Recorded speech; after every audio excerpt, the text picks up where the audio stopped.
सन्माननीय सदस्यांनी वन खात्याच्या अनुषंगाने आपापल्या परिसरात आणि राज्यात होणाऱ्या घटनांवर प्रकाश टाकण्याचा प्रयत्न केलेला आहे, ज्याच्यामध्ये प्रामुख्याने वाघांचा मानवावर हल्ला, वाघ आणि बिबट्यांचा,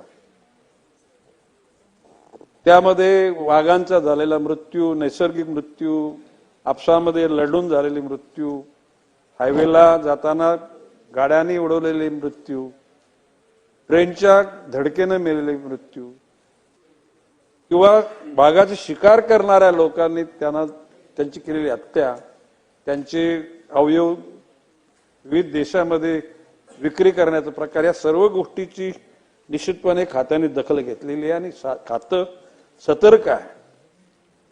वन प्राण्यांचे नागरी वस्तीमध्ये येऊन त्या ठिकाणी होणारे हल्ले याविषयी सुद्धा चिंता व्यक्त केलेली आहे. मी प्रामुख्याने एकच सांगेन की कोर एरियामध्ये त्यांना त्यांची भक्ष्य मिळत नाही म्हणून ते नागरी वस्त्यांमध्ये यायला लागलेले आहेत.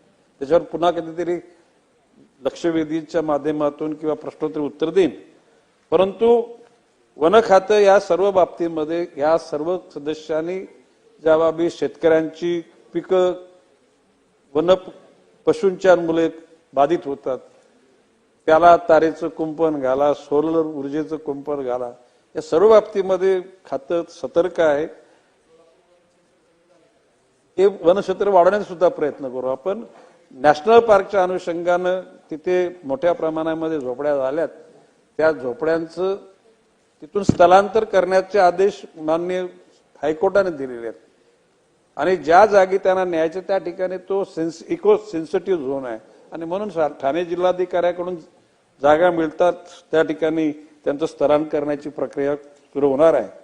आणि म्हणून अध्यक्ष महोदय, सन 2025च्या अर्थसंकल्पीय अधिवेशनाच्या या अर्थसंकल्प मागण्याच्या बाबतीमध्ये माननीय अध्यक्ष महोदय, आपल्याला मी विनंती करतो की महसूल आणि वन एकत्र आहे या विभागाच्या प्रभागाकरता 25-26 साठी मागणी क्रमांक C7 व C10 खाली एकूण रुपये 5,887 कोटी 75,92,000 रुपये रकमेचा अर्थसंकल्पीय मागण्याच्या सभागृहात सादर करण्यात आलेल्या आहेत.